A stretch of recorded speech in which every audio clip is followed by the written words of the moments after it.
പ്രിയ അധ്യാപകരെ, young innovators programme അഥവാ YIP-യിലേക്ക് സ്വാഗതം. നമ്മുടെ സ്കൂളിലെ അല്ലെങ്കിൽ കോളേജിലെ കുട്ടികളെ ഒന്നിച്ച് എങ്ങനെ എളുപ്പത്തിൽ രജിസ്റ്റർ ചെയ്യാമെന്ന് ഈ വീഡിയോയിലൂടെ നോക്കാം.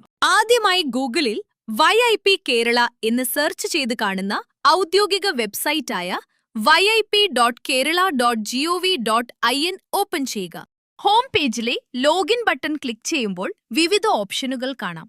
നമ്മൾ സ്ഥാപനങ്ങൾക്ക് വേണ്ടിയാണ് ചെയ്യുന്നത് എന്നതുകൊണ്ട് ഇതിൽ നിന്നും ഇൻസ്റ്റിറ്റ്യൂഷൻ ലോഗിൻ എന്നത് തിരഞ്ഞെടുക്കുക.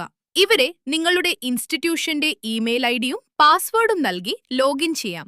ശേഷം ഇടതുവശത്തെ മെനുവിൽ കാണുന്ന ഐഡിയേറ്റേഴ്സ് എന്ന ഓപ്ഷൻ ക്ലിക്ക് ചെയ്യുക. അതിനുശേഷം മുകളിൽ വലതുവശത്തുള്ള ചുവന്ന നിറത്തിലുള്ള ബൾക്ക് ഇമ്പോർട്ട് ബട്ടൺ പ്രസ് ചെയ്യുക. കുട്ടികളുടെ വിവരങ്ങൾ ചേർക്കാനുള്ള ഫോർമാറ്റ് ലഭിക്കാൻ ഇവിടെ നൽകിയിരിക്കുന്ന ഗൂഗിൾ ഷീറ്റ് ഓപ്പൺ ചെയ്യുക. ഇത് തുറന്ന ശേഷം മുകളിലെ ഫയൽ മെനുവിൽ പോയി മേക്ക് എ കോപ്പി ക്ലിക്ക് ചെയ്യുക. ഈ ഷീറ്റിന്റെ ഒരു കോപ്പി നിങ്ങളുടെ സ്വന്തം ഡ്രൈവിലേക്ക് മാറ്റുക.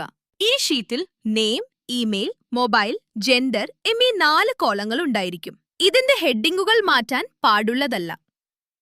ഇനി രജിസ്റ്റർ ചെയ്യേണ്ട വിദ്യാർത്ഥികളുടെ പേര്, ഇമെയിൽ, മൊബൈൽ നമ്പർ, ജെൻഡർ എന്നിവ താഴെയായി കൃത്യമായി ടൈപ്പ് ചെയ്ത് ചേർക്കുക. എല്ലാം ടൈപ്പ് ചെയ്തു കഴിഞ്ഞാൽ വീണ്ടും ഫയൽ മെനുവിൽ പോയി ഡൗൺലോഡ് ക്ലിക്ക് ചെയ്യുക. അതിൽ നിന്നും കോമ സെപ്പറേറ്റഡ് വാല്യൂസ് .csv എന്നത് സെലക്ട് ചെയ്ത് ഈ ഫയൽ നിങ്ങളുടെ കമ്പ്യൂട്ടറിലേക്ക് ഡൗൺലോഡ് ചെയ്യുക. ഇനി നമ്മുടെ YIP വെബ്സൈറ്റിലെ അപ്ലോഡ് വിൻഡോയിലേക്ക് തിരികെ വരാം. ഒരു സമയം പരമാവധി 100 കുട്ടികളെ വരെയാണ് അപ്ലോഡ് ചെയ്യാൻ സാധിക്കുക. ഇവിടെയുള്ള ബ്രൗസ് ബട്ടൺ ക്ലിക്ക് ചെയ്ത് നമ്മൾ ഇപ്പോൾ ഡൗൺലോഡ് ചെയ്ത CSV ഫയൽ സെലക്ട് ചെയ്തു നൽകുക.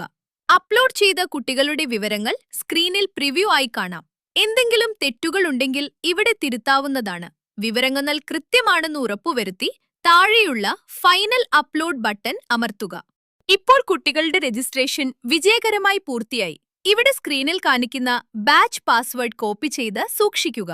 കുട്ടികൾക്ക് അവരുടെ ഇമെയിൽ വഴി ആദ്യമായി ലോഗിൻ ചെയ്യാൻ ഈ പാസ്വേഡ് അധ്യാപകർ പങ്കുവച്ചു നൽകേണ്ടതുണ്ട്. ഇതോടെ ബൾക്ക് രജിസ്ട്രേഷൻ പൂർത്തിയായി. ഇനി കുട്ടികൾക്ക് സ്വന്തമായി ലോഗിൻ ചെയ്ത് ഐഡിയകൾ സബ്മിറ്റ് ചെയ്യാം.